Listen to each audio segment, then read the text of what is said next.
Балалар, бізде қазір математика сабағы. Математика сабағын бастамастан бұрын мен сіздерді топқа бөліп алуым керек, 4 топқа. Қазір тез келіп, мына жерде 4 топқа бөлінуге арналған не тұр. Осыны келіп қандай қойыңыздар, бір алыңыздар. Бірінші топты алған балалар, бірінші топ мынаған отырамыз. Екінші топ алған балалар мынаған отырамыз. Үшінші топ мында отырамыз, төртінші топ осында отырамыз. Дайынбыз ба? Артыңызды қолыңыздан ұстай. Топ екеніңізді білдіріп, иә? Кеттік ал. 1, 2, 3.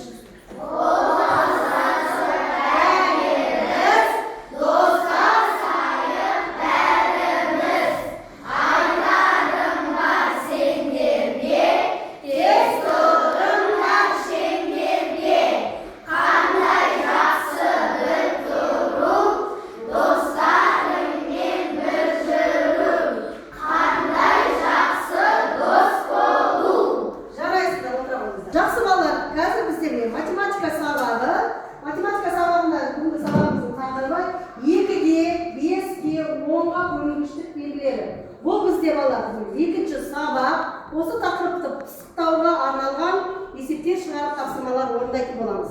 Ал сабағымыздың мақсатына тоқталатын болсақ, балалар, натурал санды 2-ге, 5-ге, 10-ға бөлінгіштік белгілері негізінде жіктейсіңдер. Жақсы ма? Жақсы. Олай болса, оқулықтарыңызды аша қойыңыздар. Дәптеріңізді ашып, бүгінгі күнде жазып тақырыбын жазып қойыңыздар. Есептер шығармастан бұрын өткен тақырыбымызды пысықтауға арналған экранға қарасаңыздар, егер дөңгелегін көріп тұрсыздар, осы жерде балалар біз мына көк шеңберге мына сандардың ішінен 2-ге бөлінетін сандарды, ал қызыл шеңберге 5-ге бөлінетін сандарды. Тек қана 2-ге бөлінетін. Ал мына үшін тек қана 5-ге бөлінетін сандар табамызда, ал екеуіне ортасынан 2-ге де 5-ге де бөлінетін сандарды жазуымыз қажет. Алдымен 2-ге бөлінетін сандарға.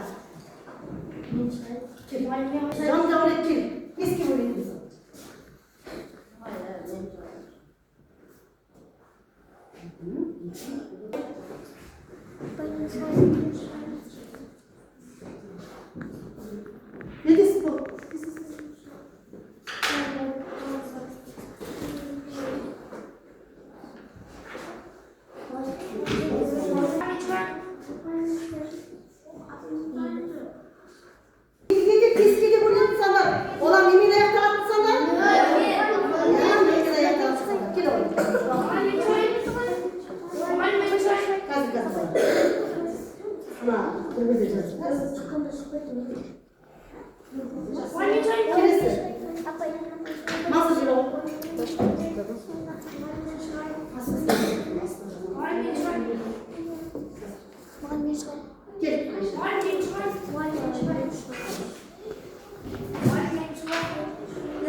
Жақсы балалар, оларымыз арғанда қазір оқулықпен жұмыс.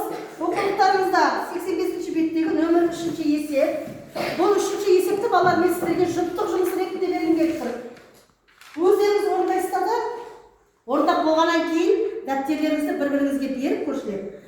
Не істейсіздер? Біріңіздің жұмысыңызды біріңіз тексересіздер. Жақсы ма? Бұған сіздерге арнайы уақыт беріледі балалар. 5 минут. Жақсы ма? Кеттік, бастаймыз. Уақыттарыңыз кетті. Уақыт қосылды. Бағалар орындаймыз.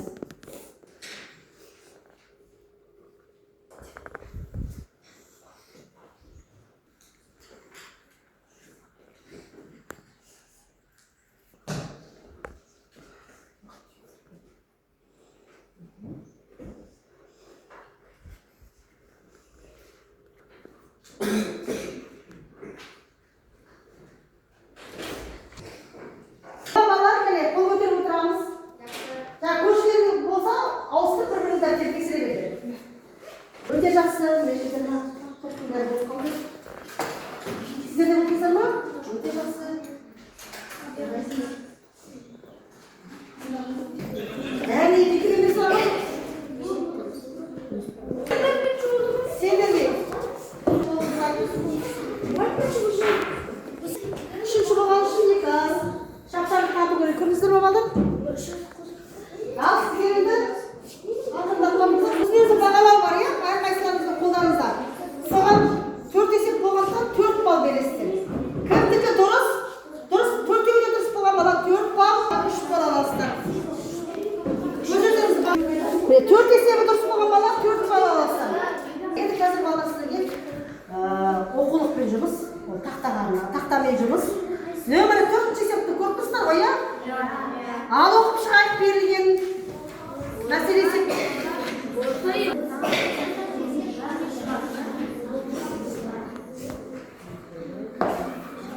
Muhalefet olur mu? Ali başkası ne kadar? Hatta.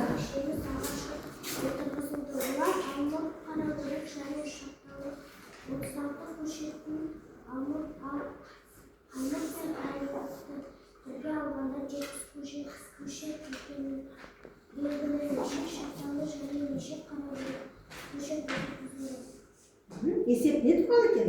Неге туралы? Қандай? Және шабдалы туралы, иә? Ал бізде қайсысы белгілі? Не белгілі? Алдымен отбасылық фермада барлығы 98 жеміс отырғызылғаны белгілі. Олардың ішінде 36 көшет алмұрт. Алмұрт пен қара өрікті бірге алғанда ол екеуі қанша көшет екен барлығы? Екеуі 70 көшет дейді. А бізде бұл жерде қай көшеттер белгісіз? Қай жемістің? Қара өрік пен шабдалының көшеті белгісіз екен қанша. Келе ғой, өте жақсы.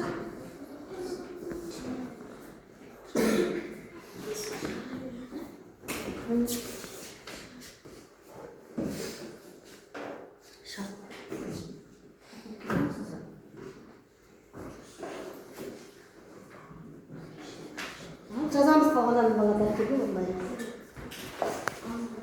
Дәптерден бұрын, тақтадан бұрын орындаған баланы бағалайық. Бұл өзінің жұмыс.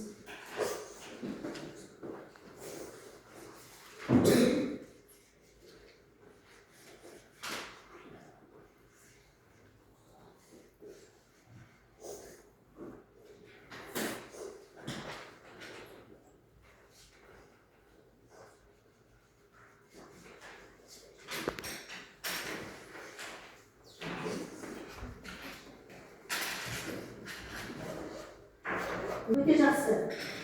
Саған 2 балл, өзіне 2 балл қосылады. Тамаша. Бізде бала жауап береді. Қайсысы?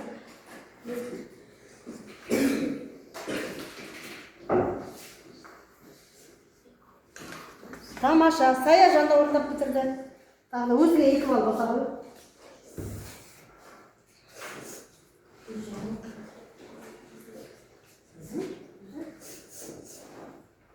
Бұл бізде 34 қай өрік?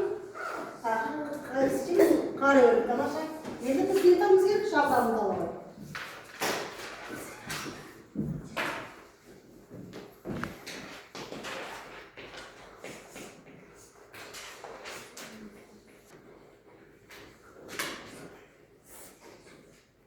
Жақсы жарайсың, отырамыз. Тақтадан бұрын бізде 3-ші топтан Жандәулет бірінші орындады. Сол үшін Жандәулетке 2 балл қостым.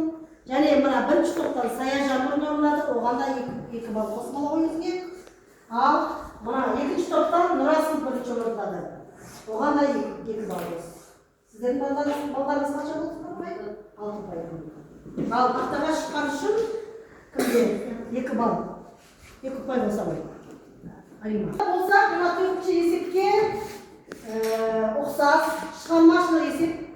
Енді бұнда балалар бізде нелер берілген, қандай жеміс ағаштар екен. Және оған өзіміз не береміз? Өзіміз сан қоямыз, ненің ішінде.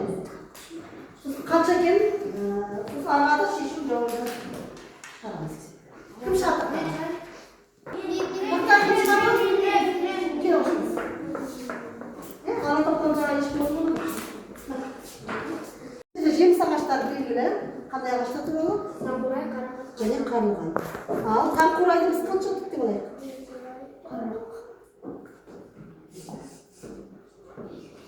Қарақат пен қарлығанның қосылысы қандай дейді? Болады? Оларда ал барлығын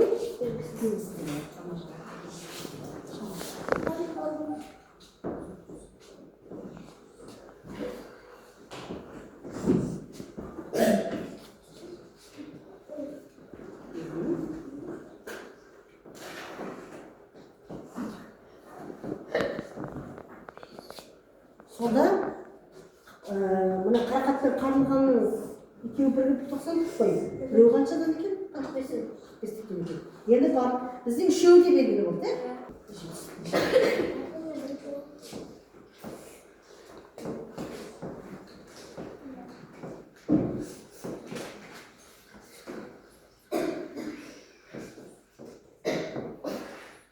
барлығы қанша тұрағаш болды? Жас.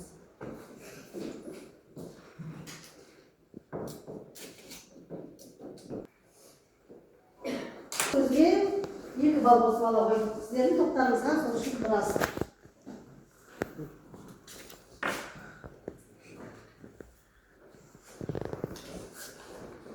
Тақтадан бұрын аяқтаған балалар өздеріңізге 1-1 балдан қосып қойыңыздар. Осы балалар біз қаншама тапсырма орындадық. Енді бір серігіп демалып алайық, бәріміз орнымыздан тұрамыз.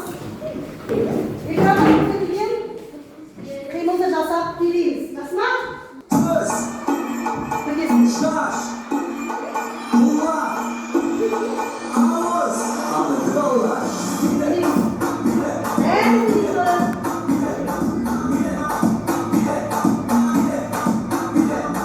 Kol, ayak, bel,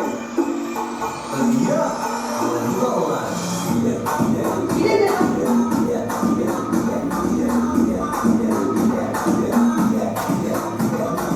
Göz, ayak, bel, kızı, algılar.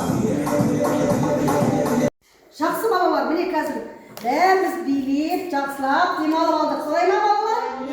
Олай болса қазір бізде топпен жұмыс. Мен сіздердің алдарыңызға мына ақ қағазға жазылған ішінде есеп бар. Көп амалмен орындалатын. Сол есептерді бір-бірден таратып берем. Соны астына амалдап, бірінші, екінші амал деп көрсетіп отырып топпен орындайсыздар. Осы парақтың ішінде, жақсы ма? Кетті бар, жақсы. Бірінші топқа, екінші топқа, барлығымыз топтан алып, үшінші топқа, төртінші топқа. Бірінші амалды орындайғанда, екінші бала, екінші амалды.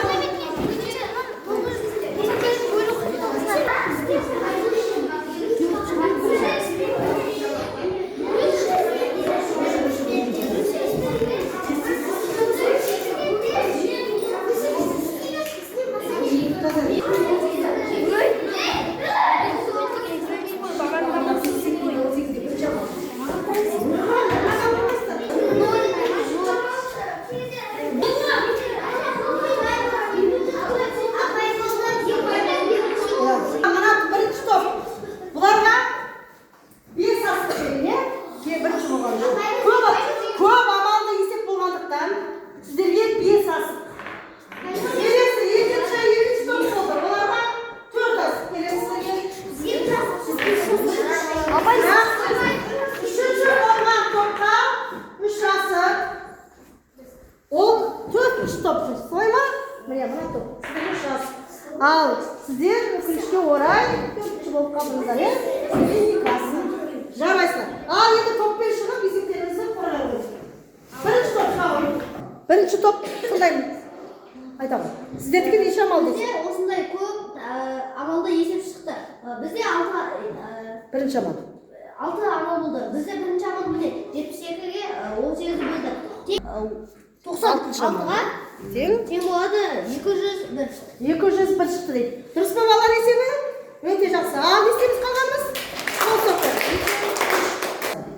Bizda 7 amalda esib chiqdi. Biz 4 ta aytamiz 77 ga bizda 27 chiqdi. Javobimiz 27. Bizde bolalar 3-chi bo'lgan 4-chi top. Birinchi amal Ish amallarlar. 6 amal. Birinchi amalda biz nima qildik? 3 ga qo'ydik, 82 chiqdi. Javobi 87. O'ta yaxshi. Bolalar, to'xtab qo'yamiz. Yaraysiz. Bolalar qarangizlar, bizda endi 4-chi bo'lgan 3-chi top eseplanadi. Ish amallar. Bizda 7 amal bor. Birinchi amal 13 ta qo'ydik 7 ga. Teng bo'ladi 91. Birinchi amalda 122 ga qo'shamiz 17 ni teng bo'ladi 139 chiqdi. Ammo bundan 139. O'ta tomosha, jaraysizlar bolalar. Qani qolgan top esingizmi? Biz hozir barimiz topga жұмыс жасадық. Ko'p amalni esep chiqardik. So'ndықтан topdan o'tirganlar, qaysilaringiz o'z-o'zlaringizga 2-2dan ball beringizlar. O'z-o'zlaringizga бағалаңыздар. Ең жоғары ұпай неше болды да? 9. Ал ең төмен ұпай 7 болып отырсыздар, жарайсыздар. Жақсы, енді алып, біз қаншама тақтамен жұмыс жасадық, жұппен жұмыс жасадық, өзіміз жұмыс жасадық, топпен жұмыс жасадық. Жарайсыздар, бүгін өте жақсы, белсенділік танытып көп есептер шығардық. Енді арнада осы сабағымызды қорытындылауға арналған келесі тапсырмамыз балалар бүгінгі арқан тартыс ойыны ойнаймыз. Бұл жерде балалар арқан тартыста 2-2-ден топпен сайысқа түсесіздер. 2-2-ден. Мысалы, бірінші топпен бізде екінші топ жарысын, үшінші топпен төртінші топ сайысқа түсесіздер. Жақсы ма? Өз топтарыңызға ұпай алып келесіздер. Қазір мына топтан жақсы сая жарышсын, ана топтан Расын чағыз. Қайсыңыз бірінші табасыздар? Тез. 5-ке және 10-ға бөлінетін сандықтар. Өте жақсы ма? Дұрыста? Дұрыс жауап дейді. Тамаша, жарайсыздар, Отыра болыңыздар, екеуде дұрыс таптар. Екеуіңізге де бір біраз. Өте жақсы. 5-ке де 10-ға да бөлінетін сан. 500. 80. Дұрыс па? Дұрыс жауап дейді. Жарайсыздар. Жақсы. Келесі. Мына тоқтар. Дұрыс жауап. Тамаша. 2-ге де 5-ге де. Қандай сан? Жақсы балалар. Міне бүгін біз бүгінгі сабақта математика сабағынан 2-ге, 5-ге және 10-ға бөлінетін сандарға арналған есептер шығардық көптеген. Солай ма? Және сол тақырыпты пысықтауға арналған арқан тартыс ойын ойнадық. Өте жақсы, жарайсыздар. Бүгінгі сабақ сіздерге ұнады ма? Иә. Өте жақсы, жарайсыздар. Сабаққа бәріңіз белсенділік танытып, топтарыңызға жанашырлық көрсетіп, өте жақсы сабаққа қатыстыңыздар. Енді біз бүгінгі сабағымызды қорытындылай келе, кері байланыс. Ол үшін балалар, өздеріңіз көріп тұрғандай, алма ағашын көріп тұрсыздар. Осы алма ағашына түсінсеңіздер, түсіндім дегенді басасыздар. Ал мен әрі осы тақырып бойынша сұрағым бар десеңіздер, сұрағым бар басасыздар. Және түсінген жоқпын десеңіздер, түсінбедім деген қызылды дегенді басасыздар. Түсінді ма? Ал түсінген балалар түсіндім деген жасылды басасыздар. Кеттік. Ал мен бірінші топ шығып өсерім. Болды, тоқтау. Түсіндім деп жасыл алманы басып шықтыңыздар. Демек бүгінгі сабақ сіздер үшін ұнады, бәріңіз толық сабақты түсінді деп ойлаймын. Енді өздеріңіздің қолдарыңыздағы бағалау бар ғой да. Соны алыңыздар жаңа арқан тартыс ойына. Шыққан балалар өздеріңізге бір-бір ұпай қоса қойыңыздар. 10 ұпай, 10, тағы кімге 10, 9, 10. Ең төмен ұпай сіздер 8, 7 дейді, тамаша. 6